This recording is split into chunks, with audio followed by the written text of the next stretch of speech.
So, as 2018 has now officially begun, it is time that we do our most anticipated list of films for this year. Now, we love doing this. As we did last year, we've tried to pick films on here that we kind of are excited for because we believe they're going to be good. Quite often there's movies where you're excited for, but there's like, we really don't have any like indication of whether it's actually going to turn out well. And based on what we did last year, pretty much every single film but one actually turned out to be really great, to the point that most of them will end up being on our best of 2017 list. So I think we've got some good picks here. Yeah, we've got 18 picks for 2018, and I'm really keen to talk about them because there are some absolute bangers on here, but there is quite a few that missed out. And anyway, we've actually got the list of the films that have missed out on IMDb in no particular order, but from numbers essentially 19 to 50, so there's quite a few films on there that you guys can check out. We've got that extensive list on IMDb. It's going to be in the section behand if you want to check that out. Yeah, I'll also chuck it down in the comments. And I think, yeah, there's just a lot of stuff on there that should be on your radar, even if it's not the stuff that we're absolutely losing our minds over, like the ones on this list. Do you reckon we get it started? I reckon we get started. Let's get it started. So first up, we have High Life. Now, this film is actually on quite a few people's radar already, but if you don't know about it, it's directed by Claire Denis, an acclaimed... An acclaimed female indie director, and we are very, very excited. Why? Because this stars Robert Pattinson and Mia Goth in a story that tells a father-daughter survival situation as they live in isolation in deep space. Kind of a sci-fi drama, directed by an indie director. I mean... And Robert Pattinson has just been on fire at the moment, so this is just one that you should be excited about. Next up, we have The Irishman, which is the new film by Martin Scorsese. This movie has been produced by Netflix. It's got a $100 million budget, meaning it's the biggest thing Netflix has ever done. And he's bringing together a bunch of people he has worked with throughout his career in a kind of a gangster-type movie. I don't think we really know too much about the story yet. We just know that Martin Scorsese is returning to his kind of Goodfellas-type roots, which is going to be interesting. Yeah, who's in that cast? With this cast as well. I mean, Pacino, De Niro, Jesse Plemons, Bobby Cannavale, Anna Paquin, Joe Pesci, Harvey Keitel. And then we've also got Ray Romano there as well. It's a packed cast, and it's just of like, just really, really talented actors. And it's actors that haven't worked with him in a long time as well, for the most part. So I think it's going to be really interesting seeing kind of the old guard come out and kind of deliver something that they were kind of known for in their heyday. Next up is The Man Who Killed Don Quixote, a film that has been like just being tried to get made for such a long time. Like a really long time. By so many different people. But anyway, Terry Gilliam is making this one, which is very exciting. And it stars Adam Driver along with Olga Kurylenko, Stellan Skarsgård. Quite a fantastic cast. And it's about an advertising executive who jumps between 21st century London and 17th century. And essentially, Don Quixote mistakes him for another person in that time period. And then it's just a drama. It's like an adventure, sci-fi sort of film. It's weird, it's wacky, it's Terry Gilliam. It's going to be a Terry Gilliam type thing. So he's the guy who's directed most of the Monty Python films. He also did Brazil. And there's a whole bunch of other stuff he's done that he's just kind of known for these kind of more intense, insane type of movies. And because Adam Driver has been on an absolute roll lately with just delivering like perfect performance in perfect movie after perfect movie, kind of like that, we have to be excited for this one. So to make a rapid departure from our list last year, we actually have superhero films on this list this year, and it's because of the directors that are handling these for the most part. James Wan is the director of the Conjuring films. He also did Fast and Furious 7, which was a ridiculous movie, semi-broken, but you can't deny that the guy has an eye for things. So going into this movie, AQUAMAN, I think I'm excited to see what he's going to do, considering the last solo film they did, Wonder Woman, which they gave to a good director, turned out to be a good movie. So it'll be interesting to see what happens when they do this one here. Yeah, really just kind of fascinated to kind of see a film that has a lot more focus. Because we obviously haven't seen that at DC since Wonder Woman, but obviously before that, it was kind of like a little bit wobbly. Anyway, we also have a great cast here as well, which is always very exciting. We've got Nicole Kidman, Patrick Wilson's involved as well, Dolph Lundgren's even in there, William Dafoe. So it's quite a stacked little cast, made by a great indie filmmaker. I'm keen. I don't know if he's really indie anymore. It's a long time since he did Saw, but I think this is just the kind of movie that I mean, I have faith in it right now. I'm interested to see some actual footage, but yeah. So I'll be surprised if anyone's list doesn't have this film on it, because I mean, it's Avengers Infinity War. The whole Marvel Cinematic Universe has been building to this, and more importantly, we have never ever seen a film like this in the history of cinema before exist. I mean, it's very exciting. The cast obviously is just endless. with the talent and the people that are involved. And obviously the directors are Joe Russo and Anthony Russo, who have done both Civil War and Winter Soldier. So it's exciting to see them come back. Hopefully they can get a bit more of a... move away from their documentary style, I suppose. Based on the flavour, I think this is already going to be a lot better made than Civil War was. I mean, Civil War had a great script, but we thought the direction was really kind of flimsy and dry. But this here does look like it's kind of got that sense of scale, that sense of mass to it. And I think, yeah, it's just one of those things where, like, obviously the Avengers was a big spectacle at the time, but now, like, that was just based off, like, 4 movies, 5 movies at the time. Now we're working off, like, what's it going to have been by then? Like, 18? Yeah. 18 films to get to this point. So I think that's kind of an unmatched thing, and I think whether you're into superhero films or not, this is the kind of thing we should be excited about. Next up, we've got Boy Erased, which is the new film by Joel Edgerton, and at least from, like, my perspective, his last film that he did, The Gift, which was criminally underseen for considering, like, how good it was.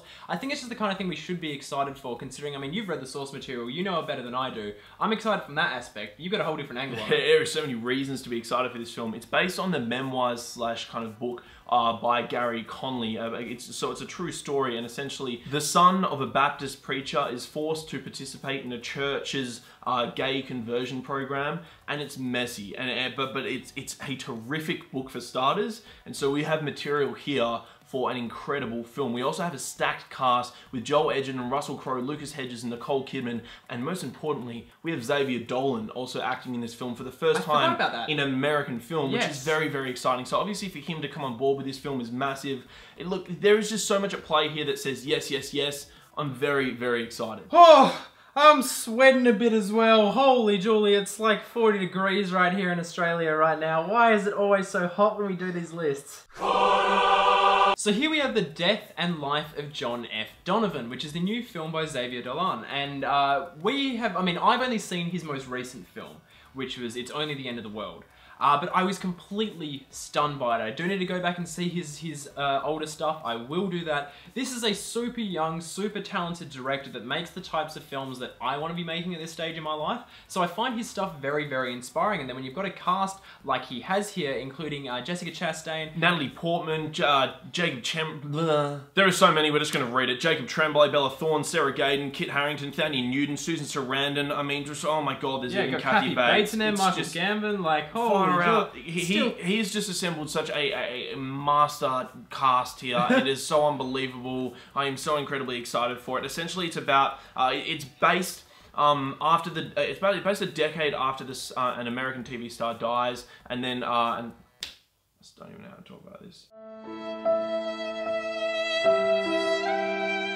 I'm just going to read the synopsis as well because this is quite hard to keep track of. But basically, a decade after the death of an American TV star, a young actor reminisces the written correspondence he shared with him, as well as the impact those letters had on both of their lives. That sounds like the type of thing I want to hear from this director at this stage, and I feel like it's just going to be a really kind of sprawling yet completely intimate movie that is right up our alley.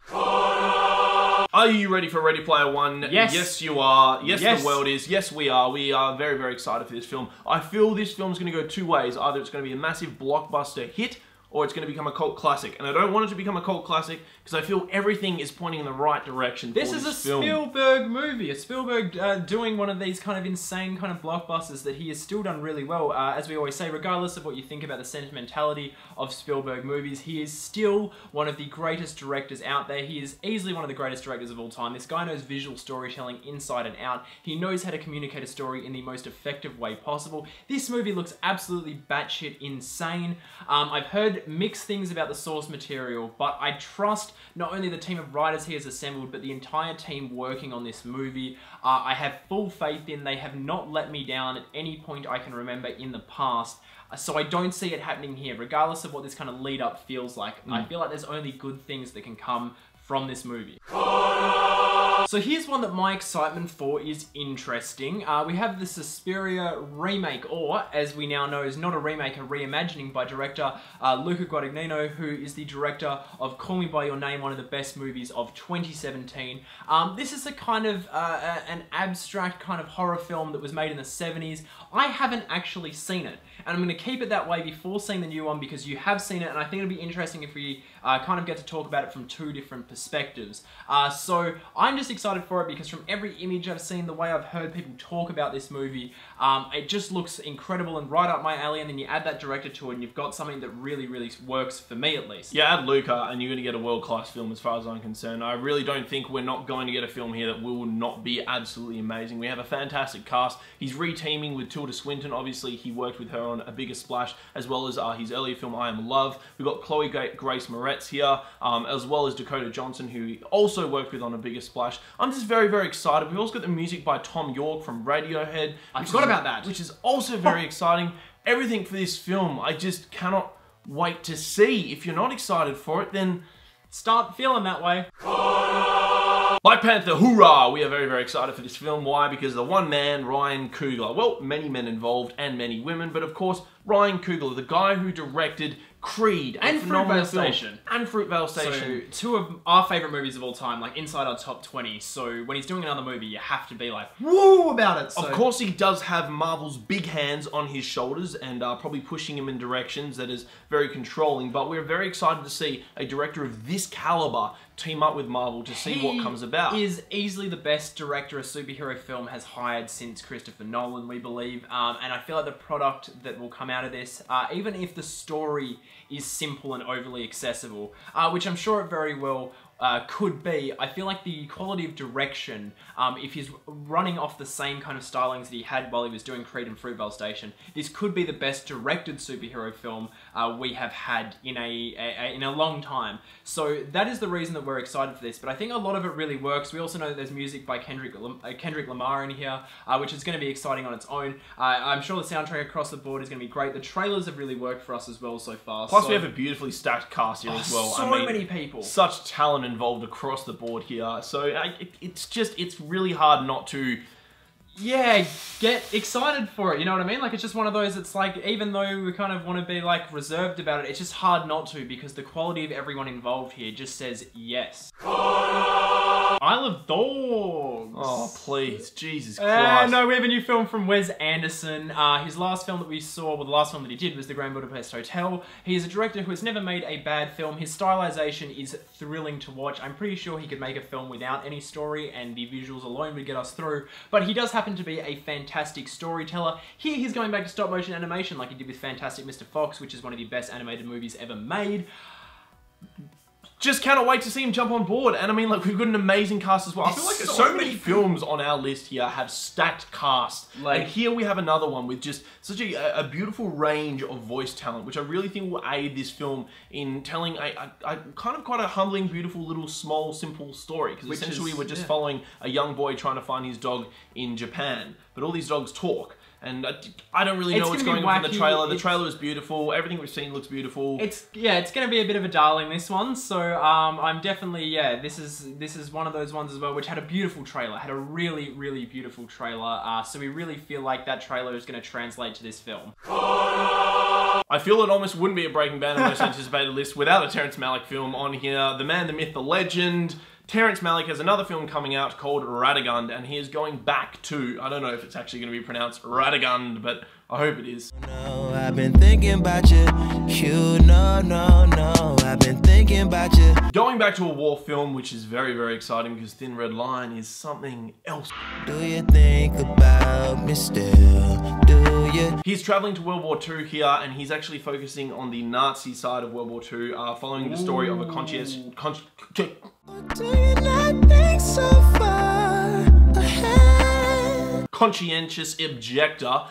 So he has a full foreign cast as well. Everyone here is involved. Everyone involved here is either from Germany or Austria or somewhere in Europe. So he's not working with American actors, which I believe is probably the first time he's ever done that. Yeah, and I think as well with this film, from what we've heard, he's gone back to a more structured approach here, while I still feel like it's going to be one of those kind of freewheeling films like his more recent stuff, which has been very divisive. We are a fan of all of it, but I think he's going to go back to a bit more kind of structured storytelling here, so I'm interested to see how this one plays out from that perspective alone, and because we always have a good time with a Malick film, it needs to be on this list, and it just so happens that all the things involved in making this movie have it up quite high. You all remember Whiplash and La La Land, right? Yeah, yes, that's I good. do. That's good. That's good to hear, buddy, because there's a new film from Damien Chazelle coming out this year. I feel like I've just had a realization that we might have been saying next year for the duration of this video. We kept saying next year. Boy. Oh, well, damn. We're even filming this video in 2018. Christ almighty. He has a new movie coming out in 2018 called First Man. He is re-teaming with Ryan Gosling again, who is pretty much the best working actor right now. Every single thing he is working on is turning out fantastic. Hit us with that story. Oh, this film's about Neil Armstrong, the man who mows the lawn. Huh? No, this film definitely is about Neil Armstrong, the first man on the moon, and his buddy Buzz Aldrin. Well, I don't think it really was his buddy. But anyway, essentially this film follows the life of Neil Armstrong, which is very exciting because, I mean, well, have we seen that before? I don't know. I haven't seen that before. I haven't seen that before, and Damien Chazelle was tackling it. So that's very exciting. We also have Claire Foy playing Neil Armstrong's wife, who's being played by Ryan Gosling. We also have Corey Stoll playing Buzz Aldrin. We also have John Bernthal in this cast, as well as Kyle Chandler, Jason Clarke, Pablo Schreiber, and Lucas Haas. Oh, okay, so, and what's interesting there is that we're going to get that same type of visual energy and just incredibly creative, inventive, brilliant direction, but on a movie with this kind of subject matter. I'm very, very interested to see how this one pans out. What is also interesting is this is not written by Damien Chazelle, but it is written by the writer of The Post as well as Spotlight. So I mean, that's got to be a good sign there at least, hey? So next up is Peterloo. Oh. That's a funny name. Peterloo. Peterloo. Peterloo by Mike Lee, who I have only seen one movie from that I didn't actually like at the time, but I feel like going back to it, I'm going to completely froth. This one is so high up, more from your perspective. Hello, over here. Even though I'm excited for it, so I'll let you handle it. Really interesting one because, yeah, as you said, when we first watched Mr. Turner, Mike Lee's kind of previous film, it was really a long time ago. We weren't educated enough to watch a movie like that. We felt really weird about it, but then I actually acted in a Mike Lee course where I trained under kind of his method, and I learned about how he creates his films and what happens. My mind was fucking blown. Yeah, then you told me about it, and I was like, told him about it. I told all our mates around us, and I was like, oh my god, this guy is a god. So I went back and I started watching some of his films, and for instance, Naked just changed my life. That film is unbelievable. But anyway, when I found out he's doing another film, and this film is actually based on an 1819 massacre in England, I was very, very keen because he hasn't really tackled a story like this before. Yeah. If you don't know much about Mike Lee, a lot of his films are kind of quite heavy in the drama section or in the family section, or he goes period pieces. But here, he's gone something with some I feel like it's going to be all of those, but it's something a bit grittier and a bit nastier as well. So seeing him use his kind of his technique on a movie like this is going to be very, very interesting. Considering the guy is how old? He's like 80 or something, isn't he? Yeah, he's 80 or something. Yeah, he's quite old. So I mean, it's going to be really interesting to see how this one pans out. Of course, knowing that he hasn't really made a bad film before, I think we're just in a really safe space with this one. Oh my god, I've been waiting to talk about this one. Annihilation is the new film by Alex Garland, who did Ex Machina most recently. That film is amazing. This one here we were excited for, and then we saw the trailer. We've only seen the first trailer because the first trailer is the one that sold us completely. It honestly was a jaw-dropping experience. The trailer on its own, even if the movie happened to be terrible, would completely do it for us. I'm so gripped by the idea of this movie, the things it's handling. This is big, smart sci-fi that we want to be seeing more of. It is a shame. It is only getting a Netflix release outside of America, I believe. Only the US is actually getting to see it in a cinema. But, you know, this movie. We cannot wait. And I mean, we also have a beautiful cast here. We have Oscar Isaac. We have Natalie Portman. We have Tessa Thompson. We have Jennifer Jason Leigh. And do we have Gina Rodriguez? Yes, we do. I believe we do. So anyway, we have a very talented cast involved here, and as we know with Alex Garland's last picture, the acting in his films are phenomenal. His scripts are very, very good. Yeah, it's his scripts though, his visuals. I mean, look at this! Look at, it is one of the best looking movies I've ever seen. I haven't even seen it yet. So we're just so keen. Why it's right everything's just looking, here. you know. Well, isn't it funny that not only Damien Chazelle is releasing a new film in 2018, but Barry Jenkins is also releasing a new film in 2018. Kind of a nice little Oscars mix up again, hey? Oh boy, we cannot wait. But here we are, If Beale Street Could Talk, and we are very, very excited about this film. Why? Because Barry Jenkins is returning to direct a film after Moonlight, and Moonlight is a masterpiece. One of the best movies I think ever made. So knowing that he's doing another movie, especially considering this is based on an unfinished manuscript by James Baldwin, who we saw the documentary I I'm Not Your Negro last year. That was one of the best documentaries I have ever seen. This guy is phenomenal. Fascinating and such an intellectual. So knowing it's based on stuff that he's done is like wow. And essentially the story follows a woman who's trying to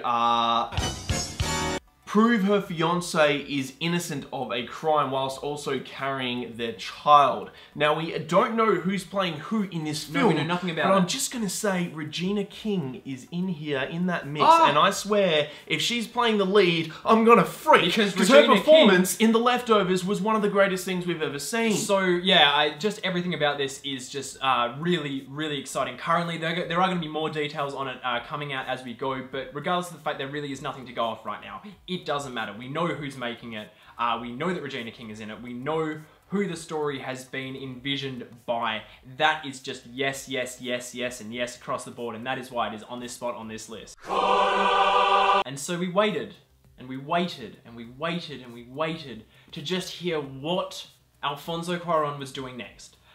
Gravity for me is still my all-time favorite movie. It is just something else. Obviously, he did Children of Men, which is an incredible movie. He also did The Prisoner of Azkaban, which forever, as far as I'm concerned, changed the way blockbusters work. He brought in the dark and gritty style before Batman Begins ever actually brought that around. He is the one responsible for it. He is, honestly, I think one of the best living directors. The fact he's doing another movie. I don't care that this is, it's Spanish language, isn't it? Spanish, it's going to be in Spanish. It is a small family drama. It could not be further removed from Gravity.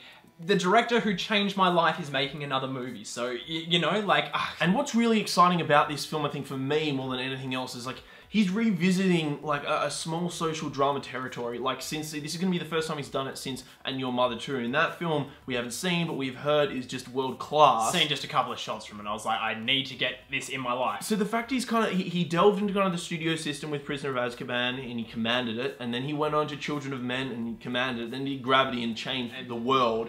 So now he's going back to my like world, at least. A little, well, my world too, but now he's going back to like a little gritty drama. It's like, holy dooly, what magic are we going to see He's here? working with Lubezki as well, working with Emmanuel Lubezki, and it's like... who's the 3-time Oscar winner responsible for the cinematography of Gravity, Birdman, and The Revenant. Knowing what these two are capable of, if this isn't in your top 5 most anticipated movies, regardless of what type of movies you're into, you need to get that list fixed. Because... wow. So here we go, we're at number 1, we are dying in the Australian heat, but we have made it to the number 1 most anticipated film of the year for us. I think this is going to kind of throw a lot of people off, because they're like, oh my god, it feels like they've exhausted all kind of opportunities, what could it possibly be? Here we go.